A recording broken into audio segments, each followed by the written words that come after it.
Okay then, this video is going to be divided up into two parts. First of all, we're going to look at confirmed transfers, because there aren't that many from yesterday. And then we are going to take a look at some rumours that have been going around. A lot of them coming out from Halo with Thoughts, which is, it's controversial because some people don't like Halo with Thoughts, some people do. But, he gives us something to talk about in this off-season. And a lot of the time he is writing what he reports, so we have to give him the benefit of the doubt. Anyway, let's talk about the confirmed transfers we have seen. Well, kind of transfers. One of them's just someone being let go. Let's talk about that someone being let go. This is a Hangzhou Spark. This one was really weird. So this is Hangzhou Spark dropping QOQ. Now, I had a theory when I saw this that maybe he was transferring to Washington Justice to join up with Mag, his main tank teammate at Runaway when QOQ was at Runaway. And this isn't the case because QOQ has been dropped and now he's LFT on Twitter, which is odd. QOQ came in middle way through last season to Hangzhou Spark, and I really like the pickup.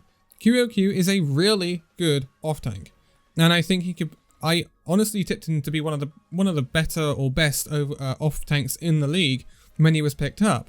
He had time at Runaway, he had time at T1 as well. He's a good player.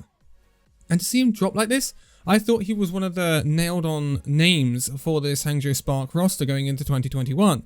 It offers a lot to think about. And we were talking about a rumour in a minute as well with Hangzhou Spark. And if that goes ahead, then I really wonder what the thought process is in terms of doing this with a Spark. And it will be interesting. We did see him transfer from Runaway to T1, but he kind of left Runaway and there was a big gap between Runaway and T1, so he kind of left Runaway, went away for 2 months and then came back and played for T1. It was kind of weird. It's very surprising to see someone get dropped like that at Runaway. The only other person I can think of that has been dropped at Runaway is Flower. After his time in the Overwatch League, he went to Runaway and he didn't really impress too much and he ended up leaving Runaway. You don't see players dropped from Runaway very often. Normally they are good and they end up transferring upwards towards the league. They don't tend to just drop out of Runaway and then go somewhere else a couple of months later. So maybe QOQ has problems working in a team or something, and maybe Hangzhou Spark have found this and have decided to offload him now. It's a weird one. And it'll be interesting to see if QOQ gets another shout at the league. Washington Justice, I'm sure, if they're not resigning Janu, will be interested in QOQ to reunite him with Mag. Anyway, he was at Runaway for a year as well with Mag, so it's a viable potential pickup. Anyway, let's go over to the Atlanta Reign now. We finally get some incomers at the Atlanta Reign. It's nice to hear some news from the Atlanta Reign. They've been a quiet team this off-season, letting go of players but not signing anyone. This actually is a really good signing. So this is the Atlanta Reign signing Pelican from O2 Blast in Contenders Korea. So Pelican is a projectile DPS player. He also can play a great tracer. And he was a big feature in the O2 Blast team that won Contenders Korea 2020 Season 1, beating Runaway 4-2 in the final, their first ever title in Contenders Korea. They also did really well during those weeks as well. They got a week's title, getting the win over Top Honor, and they lost to Liquor at one point, and then they lost to Runaway, and they came back in the ultimate knockout final to win it. He was also featuring when they got 4th place in Season 2 of 2019, and he also featured when they got 2nd place in the Pacific Showdown and 2nd place in Season 1 2019. He's been at O2 Blast pretty much all his career. So he's a great player. He was a WGS Armament before that, but he's a great player. I think this is a great pickup for Atlanta Reign. It's also, he's only 18, so I think this is a really, really good pickup for the Reign, and I think he could be a star DPS player for them. I really hope he's a star DPS player for them. They obviously lost Erster, and this is his replacement. And when we are looking at him alongside Edison and obviously Sharp, I think we're looking at a darn good Atlanta Reign DPS line. And they're a team that I've had a lot of doubts about. They haven't, been too vocal in this off-season. And, I wonder whether they might be slipping down the league. But this indicates an upward trajectory for the Atlanta Reign. We'll see what other moves they make. But yeah, this is good news for the Atlanta Reign. And I'm sure it's good news for Atlanta Reign supporters after, having someone like Saucy on your team. That wasn't exactly the great thing. And then the last confirmed one, and now, caveat to this is being recorded about 9 PM, 9:30 at night, my time, the day before it goes out. So it is very often the case that if something happens at the Guangzhou Charge or the Hangzhou Spark or the Shanghai Dragons, it tends to happen about 2 AM in the morning here. So it is possible that there are other transfers that have happened between now and when this video going out, just in case you come at me in the comments. But the last one we're going to talk about that's confirmed is Kaylee.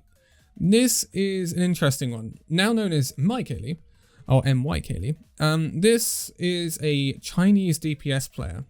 He's a 19-year-old Chinese DPS player coming from Bilibili Gaming, and he will be moving over to the Guangzhou Charge. This is a weird one. I'm not gonna lie. Kaylee is not a standout figure in Chinese contenders, I would say. And he's at Bilibili Gaming, or was at Bilibili Gaming. Bilibili Gaming aren't the dominant force in Chinese contenders. That is firmly owned by Team CC pretty much, although Team CC did get beaten by Flag Gaming in the most recent Grand Finals of China. But Bilibili Gaming, they've been a consistent team. They got third in Season 2. They lost to the eventual winners Flag Gaming quite heftily though. But the rest of the time, they tend to be okay in the finals. They get third or fourth, but they're never the top team in China. And then, you know, during the weeks, they're steady enough to get themselves to the finals, but they're never winners. That's what I would say. And this goes for Kaylee's whole career. Like, hasn't won anything, really. And going over to Guangzhou Charge, it's a weird one. I can only think that this is either developmental or it's a backup idea.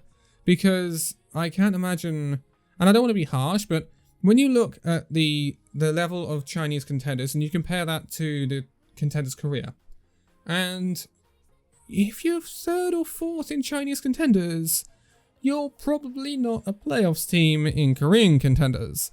So this level is the Overwatch League level. I have doubts around that, and I may be wrong. I am quite happy to be wrong. He might be an amazing pickup. We've seen it before with players like Sanguinar. The London Spitfire last year came from like Gen B, an academy of Gen G, and unknown player came in, did really well. So it's very well. It's very well documented that some players can come from a bit of a left wing place, haven't been heard of much, and just absolutely pop off. So maybe this is a little gem that Guangzhou Charge found, but it is a little bit of an odd signing, and it caught a lot of people off guard. But now let's move over and talk about some rumours that are making waves around the league.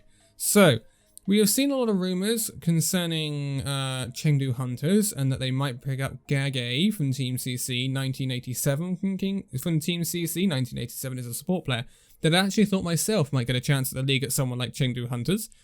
They've also been linked with Kaneki from Team Cat. There are other rumours about Team Cat actually, and it's kind of a weird one. I'd be very interested to see if that happens, because that'll be a very quick promotion from Tier 2 for players from Team Cat. And then Jimmy from Ultra Prime Academy has also been linked with Chengdu Hunters. So there are possibilities that we do see a lot of changes at Chengdu, which would be pretty big. But then we are looking at Guangzhou Charge, who have been linked with Choi Sawan, who is a free agent after leaving Element Mystic. Again, highly possible. Highly possible that we see a lot of free agents from Element Mystic moving over to the league or moving over to other Tier 2 teams. Guangzhou Charge are looking for a lot of different players, but Choi Sawan does actually fill the hole that is currently occupied by Eileen, the Guangzhou Charge. So again, we take these rumours with a pinch of salt. We don't know anything until they're actually confirmed. So then we move over to New York Excelsior. And they have been looking apparently at two players. Obviously, we know that the New York Excelsior have lost their main tank. They've lost Mano to the Philadelphia Fusion, and they'll be looking to replace him. The main front runner for that role right now is Yakpeng. We've talked about that before. That'll be interesting because, in my opinion, that's a downgrade. Although Yakpeng has been doing actually really well in contenders, I think it still will be a downgrade on Mano. So that will be an interesting one to keep an eye on. And also, apparently, they're interested in Guangboon from Team Cat. Now, he is a DPS player, a Hiscan DPS player. And that is, again, a rather interesting one when we look at it, because New York Excelsior, they've been letting go of quite a few players. I think we can all agree with that right now, that New York Excelsior are kind of having a clear out. But they do still have a fair amount attached to their team, right? They still have Sabiolbi, they still have Libero, they still have Jonak and Animo, but mainly we look at the DPS here because of what Guangboon can play. And Libero, he's obviously the projectile player, so we're not worried about him, but Sabiolbi is who we're looking at here. The thing is with Sabiolbi is he's not necessarily a long-range hit scan player, and that is what Guangboon specializes in. Guangboon specializes in the Widowmaker, the Ashe, and the McCree. And if so, he would slot nicely into a third DPS role at the New York Excelsior. So I think this is an interesting one. But he is only 17, but he would be eligible to play in the league, because if the league is suspended until April, or not kicking off till April, which is what we are assuming right now, then he would be fine because he turns 18 on March the 1st. Anyway, he would slot in nicely, but it's again another left field sort of pick because again he's with Team Cat in China. Now Team Cat, they've done well in China, but only very recently. So they came up through season 4 of 2020 Open Division in China, Team Cat. So it's interesting. Guangboon had time at the academy team of Team CC, which is called CC Trainee. I'm not even sure whether CC Trainee actually exists anymore. And he had time at Cyclone Coupling as well in the Pacific region, where Cyclone Coupling didn't do very well. So again, this is an incredibly left field pick. But he is really young, he's unknown, and again, I go back, and it wasn't a very successful model. I completely agree with that. But on an individual player basis, it could work. I go back to the London Spitfire model of 2020. The whole team model didn't make sense. But little individual players like Sanguinar could have worked. Now, if some teams take this on as an idea, Guangboon will be a very left field pick, but it could work. But also, there was someone else in Chinese contenders that used to do very well. His name was J-Mac. Look how that worked out. So it can be very much sink or swim when you look at these sorts of transfers. So that's another rumor going around the New York Excelsior. And then Hangzhou Spark have got a lot of people linked to them right now. First of all, they have the tank player, the off-tank player from Team CC, Li Ji. He is currently linked with the Hangzhou Spark as an off-tank. So again, this seems like a little bit of a weird one, because he is an off-tank, and they've also been linked with another off-tank as well. His name's Benar from the London Spitfire. So would they really give up QOQ to sign Li Ji and Benar? Seems like a weird one to me. Now, it seems like a really weird course of action for Hangzhou Spark. I thought QOQ was a pretty pog pick. And to swap them out for these guys, Li Ji is from Team CC. Team CC have been dominating contenders China, apart from the most recent Grand Finals, which they lost to Flag Gaming very narrowly. But he has been doing really well. So it wouldn't be completely out of the blue pickup for a league team. But on the other hand, it does seem that there were better options available. So it does seem that Hangzhou are also going down the route of half Chinese, half Korean, because we've seen him pick up Shy as well. So that's another thing to keep an eye on with the Hangzhou Spark, and I don't know, I'm not sure about the Spark's moves in this offseason right now, whether I like them or not, but these last two are very pog that I like them linked with. First of all is Sominsu, the ex-Vancouver Titans, and we all know Sominsu. So he's a great player. I think he'll be a great pickup for the Hangzhou Spark in that DPS role. Sominsu is incredibly versatile as well, so I think that would be a redemption slightly for what has happened so far, but it would also indicate that the Hangzhou Spark are going for quite a chunky roster, and chunky rosters are not really the theme of this season, are they? When we look, they've already got Gujuwe, Godsby, IDK, Coldest, Mika, Architect, and Shy. Then you add Li Ji maybe to that, then you go and add Suminsu, so that means they've got 4 DPS players. Suminsu, Architect, and Godsby sounds like really good, along with Shy as well. That sounds like a darn good DPS line. But it's a lot. It's a lot in a season where we've seen probably a lot of teams cut back. So it does seem a little odd. And then the last one is MCD. Now, MCD currently plays for Element Mystic. But as we know, Element Mystic will be disbanding for 2021, so you won't be at Element Mystic for very much longer. He is a flex support player. So I think, again, this is a very interesting pickup for the Hangzhou Spark if this goes ahead. This is a team that still has IDK, still has Coldest, and still has Mika. Now, Coldest is the flex support, so this is the guy that would be competing with MCD. And in my opinion, MCD is one of the better or best flex supports you can find that is not in or Overwatch League already. So when we look at this, it does again indicate that if they sign these guys up, including MCD, and don't decide to get rid of some of the talent they have already got, they're going for a very stacked roster.